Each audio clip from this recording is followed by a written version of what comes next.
તો આગળ વાત કરીશું સમગ્ર ગુજરાતમાં સસ્તા અનાજની દુકાન ધારકો દ્વારા પોતાના પડતર માંગણીઓ સરકાર દ્વારા ન સંતોષાય ત્યાં સુધી બંધનું એલાનને સાવલી એપીએફએસોસિએશન સમર્થન સાવલીની સસ્તા અનાજની દુકાન ધારકોને અને સાવલી મામલતદાર આવેદનપત્ર આપ્યું છે। તો સાવલી તાલુકામાં આવેલ સસ્તા અનાજની દુકાન ધારકોને જ્યારે એપીએસ એસોસિએશનને સમર્થન આપતા આવેદનપત્ર અપાયું હતું।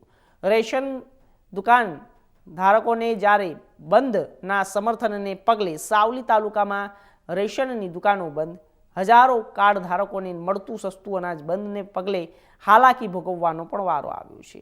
બંધના સમર્થનને પગલે રેશન કાર્ડની કામગીરી ઠપ, સસ્તા અનાજની દુકાન ધારકોને માસિક 20,000 ને બદલે 40,000ની કમિશન કરી આપવાની માંગણી અને ઓનલાઈન સર્વરમાં ખામી દૂર કરવામાં આવે અને પૂરતા અનાજનો જથ્થો આપવા સૌનું સાથેના આવેદનપત્ર લેખિતમાં આપ્યું અને સાવલી તાલુકાના મોટા ભાગના સસ્તા અનાજની દુકાન ધારકો દ્વારા મોટી સંખ્યામાં સેવા સદન ખાતે સૂત્રોચ્ચાર કરી મામલતદારને આવેદનપત્ર આપ્યું અને પોતાની પડતર માંગણીઓ પૂર્તિ નહીં થાય ત્યાં સુધી રેશન કાર્ડની દુકાનો બંધ રહેશે અને રેશન કાર્ડ ધારકોને આપવામાં આવતું અનાજ મળવાપાત્ર રહેશે નહીં તેવી પણ રજૂઆત કરી હતી।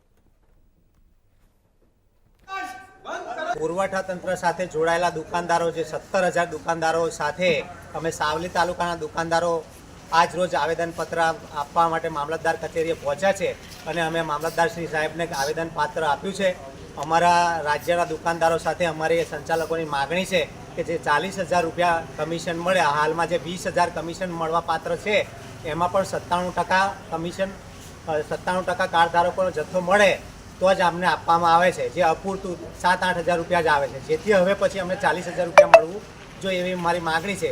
ત્યારબાદ સર્વરના જે ધાંધ્યા છે એમાં ગુજરાત સરકાર અને કેન્દ્ર સરકારની બંને યોજનાઓમાં એક જ ફિંગરપ્રિન્ટથી થંબ આવે એવી વ્યવસ્થા થવી જોઈએ।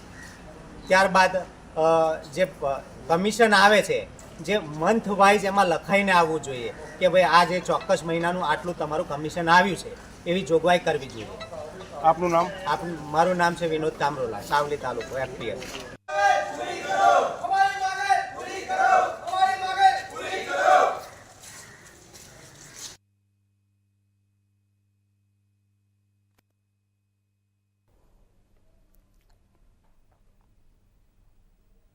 તો આગળ